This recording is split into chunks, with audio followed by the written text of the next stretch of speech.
Welcome to ચેતુસ kitchen. આજે આપણે બનાવીશું શિયાળા સ્પેશિયલ ખીચું બનાવવાના છીએ, જે ખાવાની ખૂબ જ મજા આવે છે। તો બારે ફરવા ગયા હોય અહીંયા ખીચું આપણે ખૂબ જ ભાવે છે, તો ઘણા કહે છે કે ઘરે એવું ના બને, શું કામ ન બને? એવું જ આપણે આજે ઘરે બનાવશું। તો એના માટે આપણે 1 વાટકી જેટલો આપણે ચોખાનો લોટ લઈ લીધો છે। એ ઝીણો લોટ જ આપણે લેવાનો છે, એકદમ આવો ઝીણો લોટ હોય એ દળાવીને લેવાનો। અને અહીંયા આપણે અથાણાનો અચાર મસાલો લીધો છે, અડધી ચમચી જેટલું જીરું, 5 ચમચીથી થોડો વધારે ખારો લીધો છે, પાપડ ખાર લીધો છે। આ જગ્યાએ તમે સોડા પણ લઈ શકો છો, બેકિંગ સોડા હોય એ પણ લઈ શકો છો। આ મીઠું છે, અહીંયા લીલા ધાણા છે, અહીંયા આપણે એક તીખું લીલું મરચું સુધારી લીધું છે અને 5 ચમચી જેટલા અજમા લીધા છે। અને અહીંયા આપણે જે વાટકીથી ચોખાના લોટનો માપ લીધો છે એ 3 વાટકી આપણે અહીંયા પાણી લીધું છે।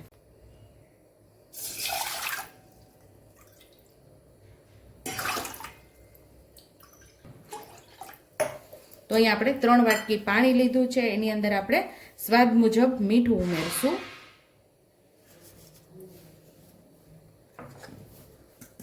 અહીંયા પાપડીઓ ખારો ઉમેરશું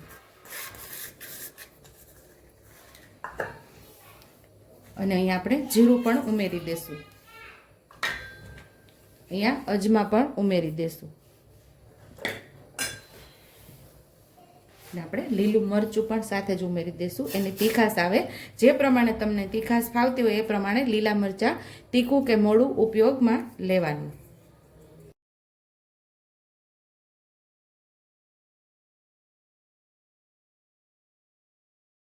તો આપણે એકદમ સરસ આ આંધણને ઉકળવા દેવાનું છે। આંધણ આપણે ઉકળી જાય ને પછી જ આપણે ખીચું તૈયાર કરવાનું, નહીતર આપણું ખીચું વ્યવસ્થિત થાય નહીં।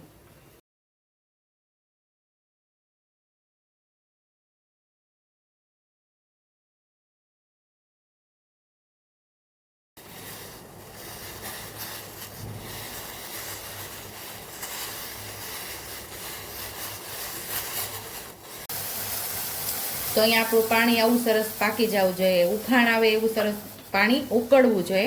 એવું પાણી ઉકળે ને પછી જ આપણે ગેસને ધીમો કરી દેવાનો છે અને આપણે લોટને ઉમેરતું જવાનું છે ને વેલણથી આપણે ખીચી હલાવવાની છે।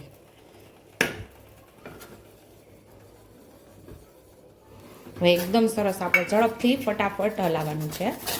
ચલો,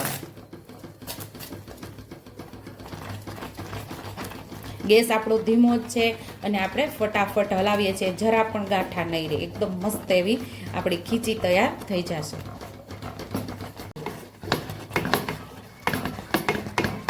આપણે સતત આપણે હલાવતા રહીશું, કોઈ પણ ઝીણી એવી ગાંઠી રહી ગઈ હશે ને એ પણ સરસ સ્મૂથ થઈ જશે, પણ એકદમ સરસ આપણે વેલણને આવી રીતે હલાવતું જ રહેવાનું છે।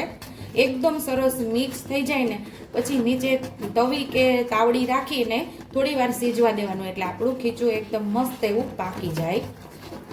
આપણે એકદમ મસ્ત એવું મિક્સ કરી લીધું છે, હવે આપણે લીલા ધાણા મિક્સ કરી લેવાના છે।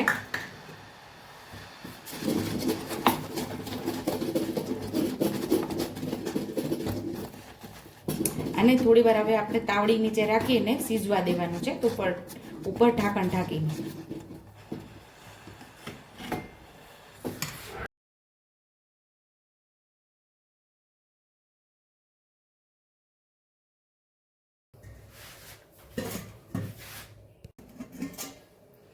તો અહીંયા આપણું ખીચું તૈયાર થઈ ગયું છે, મસ્ત એવું જો ટેસ્ટી એવું ખીચું તૈયાર થઈ ગયું છે।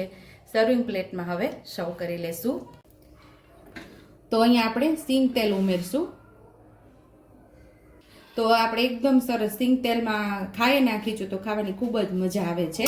તો આ ખીચું સિંગ તેલ સાથે જ ખાવાનું, બીજા એકઈ તેલ સાથે ખાવાનું તો સ્વાદ ન આવે।